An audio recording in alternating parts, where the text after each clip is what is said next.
Hey guys, what's up? Mike here, Laker Talk. Want to give my opinion on the coaching carousel that's going on right now. What is it? April 20th.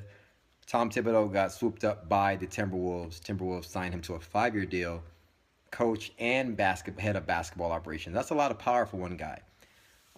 So he's going to be, Timberwolves got a squad, and he's going to bring in some defense and a nice system. They might do well.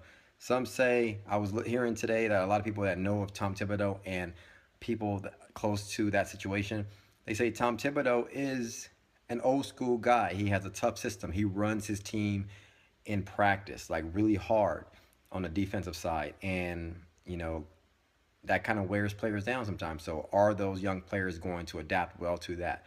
We shall see. Um, so Tom Thibodeau is off the board. Washington Wizards are set to going hard after Scotty Brooks for some reason. I believe they want to bring in Scotty Brooks so that they can attract Kevin Durant because he's from that area in the offseason. So I expect Scotty Brooks to be swept up as well.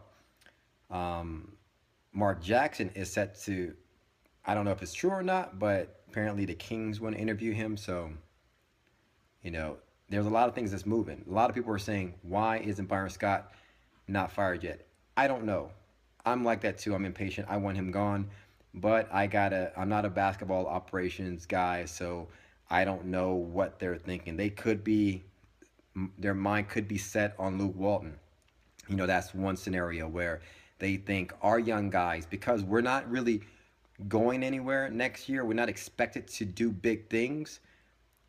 You could bring in a guy like Luke Walton we know we don't have that big expectations with Luke Walton, but he's a young coach and our young guys could grow with Luke Walton. So that's one option they could be thinking about. And Luke Walton obviously is in the playoffs, so we're going to have to wait till June to find out how that goes down. My top guy is still Mark Jackson. Why? Because I like Mark Jackson because I don't even know Mark Jackson's system. What I do know of Mark Jackson is he's like a Christian, he's a Bible guy, and he's a motivational guy, right? So he would come in and Golden State had not only good things to say about him when he left. And he's the kind of guy who would come in and like take D'Angelo under his wing and say, young fella, you messed up, but here, read this Bible verse at night and move on. And so, and it would be good for our young guys, right? That's why I look at Mark Jackson like an inspirational guy. I don't expect Mark Jackson to bring in this crazy system, but our young guys would fit well with him. He knows basketball, and it would be good for our young guys. So I'm kind of concerned that he's interviewing and we haven't interviewed him yet. So that would be my hope. Outside of that, we got to be patient. I know a lot of times we're impatient, and Laker fans we're impatient. That's just a fact. And I've kind of learned. I didn't remember when I was like hot over the D'Angelo Russell pick. I wanted Jahlil Okafor.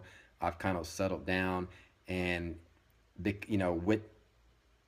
as the season gone on, I've gotten used to it. I'm falling in love with D'Angelo. I like him as a pick for us, and I was impatient then. But for a lot of us, Mitch Kupchak, for a lot of people, think that's the better pick now, right? Even looking back.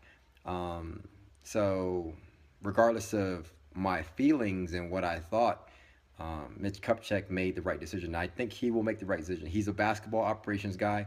He has 30 years plus experience, and we got to trust him. So sit back, sit tight. Let's see how this plays out. I'll have more thoughts on when things drop. Thanks for watching, commenting, subscribing to my YouTube channel. And let's just sit and wait and see what happens with this Byron Scott thing and see where these coaches go. Hit me up in the comments below and follow me on Twitter at Mike Sports Light. We'll talk soon. Peace.